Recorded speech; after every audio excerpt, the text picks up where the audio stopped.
clear. So this book is created so many times. How many items are here? Inside of this object, already the context is one item. Yeah? And when we write here that this element is created from attribute title, from here, we have here title. Yeah? So it is the way how is created the child of the element book. The outers is more interesting because they can be more. One book can have more outers. Sometimes it's so. So we have here authors, and inside of authors, in the input data are different authors, and we have, again, we made the same. We called on the current context, again, the XPath. We get all authors, and we create this author from this context. Yeah? I think I have no chance to describe it in details, just I wanted to show you the idea. And I will skip to another slide where it is described that we are really trying to make the cake for everybody. So I'm just demonstrating here that you can write here describe different events, and the processor is providing the actions which are connected with events only in the situation when they are relevant.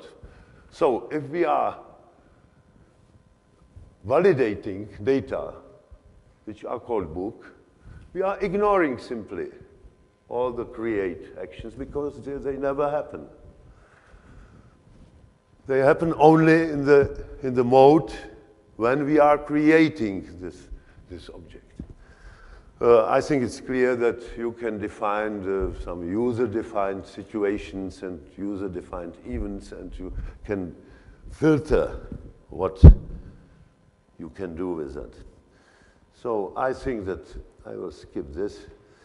And quite interesting event is event match. It is very simple. The event match has nothing else behind.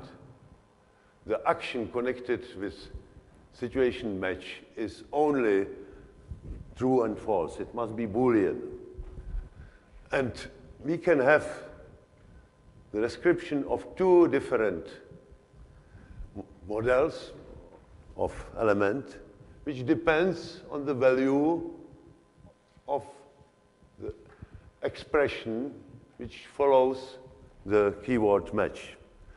The match is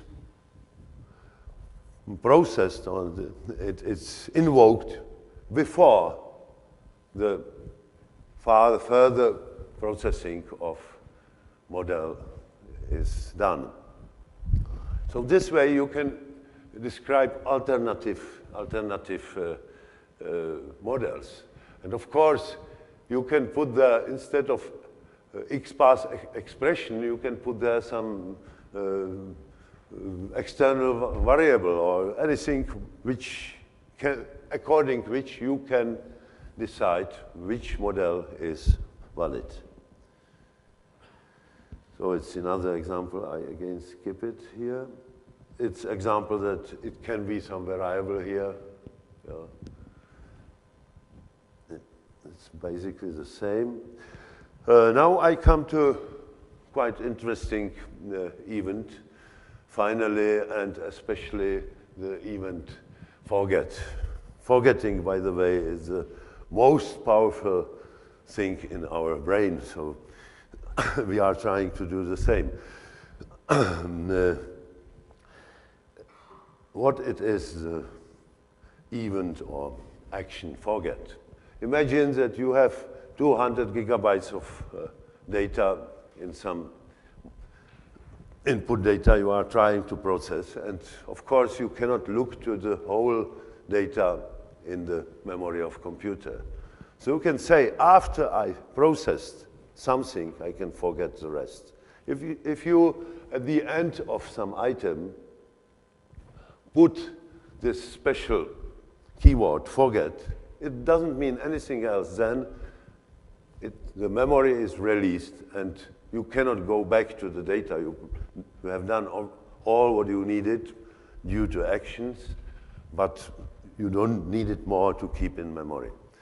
And finally, it's nothing else that the event finally is processed when the item is here, when the parser comes to the end of the element. So how much time we have? 10 minutes, so I should give the floor to my colleague. So only very, very fast. We have different kind of structures of groups, choice, sequence, something what you know also from RelaxNG mixed. We can describe also the occurrence of the elements inside of those groups, and also we can describe the repetition or occurrences of the whole group, which is important for Norman Welsh maybe. I think I put there some picture which I specially designed for Norman. Here is example how you can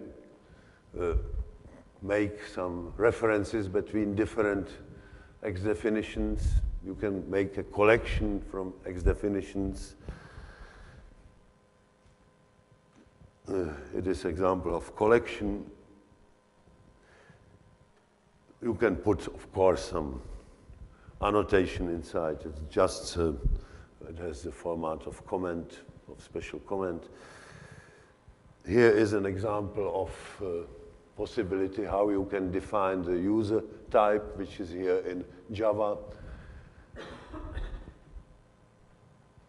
And what's maybe interesting that you can export from the XDefinition the models to some, let's say, public pool. And you can, from other parts, to refer those public objects. Now we are coming to the jungle of discussion, how to allow to make modifications and different versions of data. So we have something what we call abstract, and you can refer to the abstract description and describe just the changes or what you need to. What is here? Final desert is just a real desert that you can describe XDefinitions with XDefinitions. You can, with a trick that you can use the meta namespace, you can describe the XDefinitions. So now is here I am saying just that we have full transformation of DTD to XDefinitions. It's no any kind of restrictions. Basically, we can all schemes of and RelaxNG transform to XDefinitions. We implemented it to Java 1.3 and to J#, and we have some IDE tool in NetBeans. And this is end of my part, and I am giving floor to my colleague, George. Do you need microphone?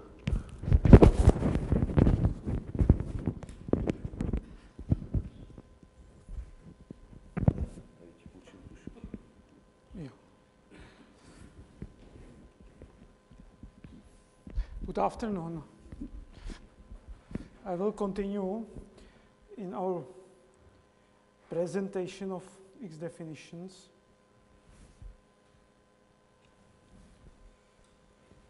So, the theme of my presentation is a little is connected with XDefinitions, and I want to speak about data orchestration above with the usage of XDefinitions. What I mean with the term data orchestration. I show it on the register of traffic accidents. It's a real application that is, or not application, it's a register, it's a database and set of applications really running in the world. And the XDefinitions are one of the basic technology that we used creating the components of these information systems. So you can imagine that by such a large systems, you have a problem with a lot of similar data with different descriptions, with different data objects, with different interfaces, and so on. And you need some order in it, some tools that help you to maintain some consistency of descriptions, and not only the description, but also the consistency with the programs by the maintenance of the systems. So the goal, so I defined the goal of the data orchestration first, to hold analytical processing and documentary consistency between the data descriptions. Second, to be able to control with this data orchestration project also the behavior of the programs and the processing of data. And third, to be able to stimulate the communication between the client and supplier. It means when you define the object, when you maintain the objects, you must be able to speak with his client. Between the analyst and the programmer, you must be able, the programmer must be able to understand his analyst. Between the analyst and the architect, for example, also. And in the end, the communication between the programmer and the machine. They must understand each other. So, it's what I mean the data orchestration. Here is some very overview, standard overview of the system traffic information system, traffic accidents register. Here's some applications, online, offline applications. The offline application is when you have a traffic accident, there comes a police car, and there will be typed your personal data of your car, and so on. There is a web tier. It's the you can imagine as web services, application tier, database tier, and other applications, for example, statistical tier. So, and what is a data control point? It's another term that I want to introduce. It's the place in the information system where I want to connect my data orchestration with the program. It means where I want to impose that what I want as a client, what I want as an architect, as I want as an analyst, that is implemented in the systems, and I keep a control over these descriptions. There can be different activity that I describe with these data control points. It can be a validation of XML data. It can and validation without the it can be, for example, code list checking, as was described tomorrow by Ken Holman presentations. Is one? Yesterday. Sorry. we need to describe some interfaces.